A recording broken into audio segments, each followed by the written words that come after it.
என்னங்க நீங்க? முடியல ஆதிரே, என்னால முடியல. ஐயோ பசிக்குதா? ஆதிரே, எனக்கு பசியில எங்க அப்படியே கிர்ரு கிர்ருன்னு வருது. ஐயோ பசிக்குது. ஐயோ வலிக்குது. ஐயோ ஐயோ ஐயோ. ஓஹோ, இது பசி மயக்கம் இல்லையா, ரொமான்ஸ் மயக்கமா? என்கிட்டயே உங்க நடிப்பை கொட்டுறீங்களா? இருங்க பாஸ், இருங்க. ஐயோ ஆதிரே, ஆதிரே, என்னை விட்டு போகாத. எனக்கு பசியில மயக்கமா வருது, என்னால முடியல ஆதிரே. என்ன இப்படியே புடிச்சிட்டு இருந்தா எப்படிங்க? நான் போய் சமைச்சிட்டு சாப்பாடு ஐயோ ஐயோ போகாத, எனக்கு மயக்கமா வருது, எனக்கு மயக்கமா வருது. ஐயோ வலிக்குது வலிக்குது. என்னங்க நீங்க கொஞ்சம் கூட புரிஞ்சுக்காம இப்படி பண்ணிட்டு இருக்கீங்க?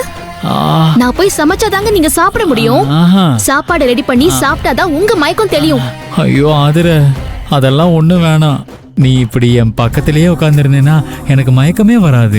ஓஹோ அப்படியா? ஆமா ஆமா. அப்போ இது ஒண்ணும் பசி மயக்கம் மாதிரியே தெரியலையே. ஐயோ கடவுள் சத்தியமா ஆதிரே, ஒரு மாதிரி இந்த பசியில வர மயக்கம் இருக்குல்ல, அதுதான். பாஸ் பாஸ் போதும் பாஸ், ரொம்ப ஓவரா நடிக்கிறீங்க.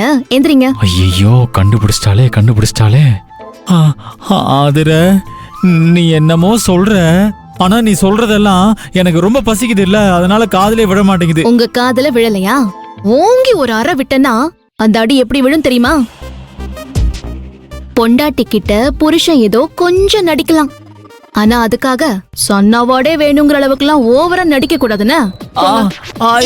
ஐயோ வலிக்குது.